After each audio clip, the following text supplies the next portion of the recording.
কারো কোনো ম্যান্ডেট নেই স্থানীয় সরকার করার জন্য।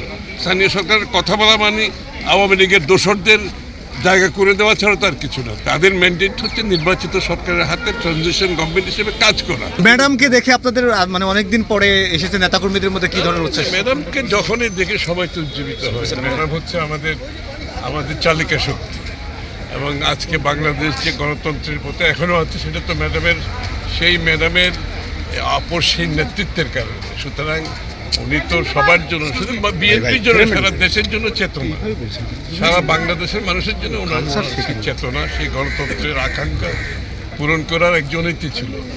স্বাভাবিকভাবে ওনাকে দেখলে শুধু বিএনপি নয়, সারা দেশের মানুষ উজ্জীবিত হয়। স্থানীয় অর্ধযুগেরও বেশি সময় পরে আসলে এরকম একটা বর্ধিত সভা, সেটা তৃণমূল থেকে কেন্দ্র পর্যন্ত নেতাকর্মীদের আরো বেশি উজ্জীবিত করবে কিনা, এবং আগামী নির্বাচনে এক ধাপ এগিয়ে গেলেন কিনা? বাংলাদেশের জনগণ, বিএনপির নেতাকর্মী সবাই উজ্জীবিত, সবাই গণতান্ত্রিক আকাঙ্ক্ষা নিয়ে অপেক্ষা করছে। আজকের বিষয়টা ছিল আমাদের সর্বস্তরের নেতাকর্মীদের কথা শোনার দিন।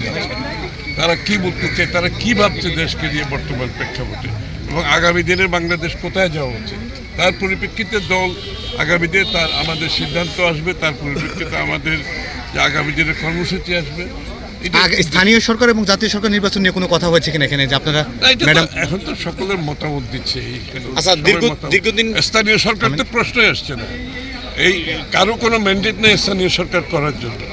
সরাসরি যা গণতান্ত্রিক অর্ডারে ফিরে আসার পরে নির্বাচিত সরকারের অধীনে স্থানীয় সরকারের নির্বাচন হবে।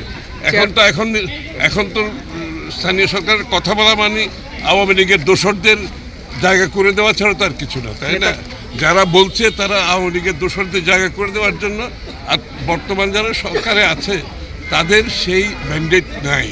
তাদের ম্যান্ডেট হচ্ছে নির্বাচিত সরকারের হাতে ট্রানজিশন গভর্নমেন্ট হিসেবে কাজ করা, এর বাইরে কাজ করার কোনো সুযোগ নেই। দেশে দেশে সবার সাথে দ্য নিউজ।